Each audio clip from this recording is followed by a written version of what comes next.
जी अस्सलाम वालेकुम, my name is Mohammad Mubashir. और आज का जो हमारा टॉपिक है वो एक्ने स्कार के हवाले से है। पिंपल्स निकलते हैं, उसके बाद पिंपल्स के बाद निशान बन जाते हैं या फिर वो गड़े से बन जाते हैं।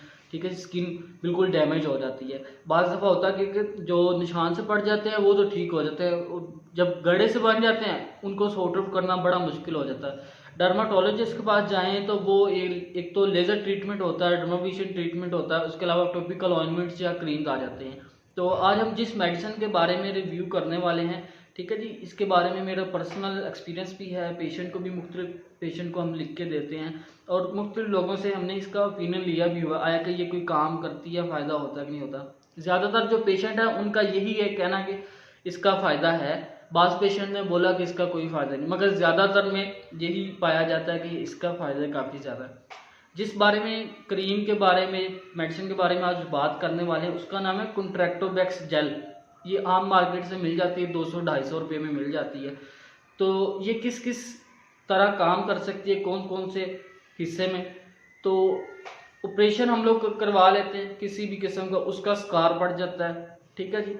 हम लोग स्टिच लगवा लेते हैं चेहरे पे, पेट पे, कहीं पे भी कोई भी इशू आ जाता है, उसके लिए ये काफ़ी फ़ायदेमंद है। उसके अलावा जी ये जो पिंपल्स निकल आते हैं, उसके निशान जो हमारे चेहरे के ऊपर रह जाते हैं, उसमें काफ़ी फ़ायदेमंद है। या फिर गड़े से बन जाते हैं, उसमें काफ़ी फ़ायदेमंद है। इसके अलावा चिकन पॉक्स के जो निशानात रह जाते हैं, उसमें काफ़ी फ़ायदेमंद है, ठीक है जी।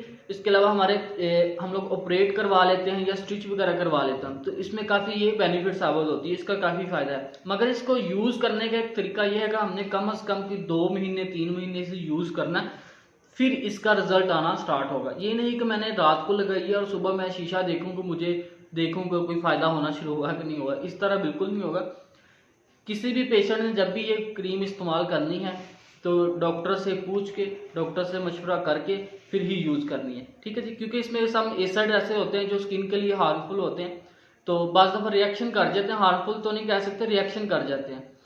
जिनको स्किन एलर्जी हो जाए इस क्रीम से, उसने यूज़ नहीं करनी, ठीक है जी। या फिर रेडनेस होना शुरू हो जाए काफ़ी ज़्यादा, उन्होंने यूज़ नहीं करनी, ठीक है। क्योंकि इसमें एसिड है ना, तो बाज़ दफ़ा रिएक्ट कर जाते हैं, तो इस वजह से मसला क्रिएट हो जाता है। अच्छा जी, उम्मीद करते हैं आप सबको कुछ ना कुछ सीखने को मिला होगा। वीडियो को लाइक करें, शेयर करें। नेक्स्ट वीडियो में इंशाल्लाह हाजिर होंगे। अल्लाह हाफिज़।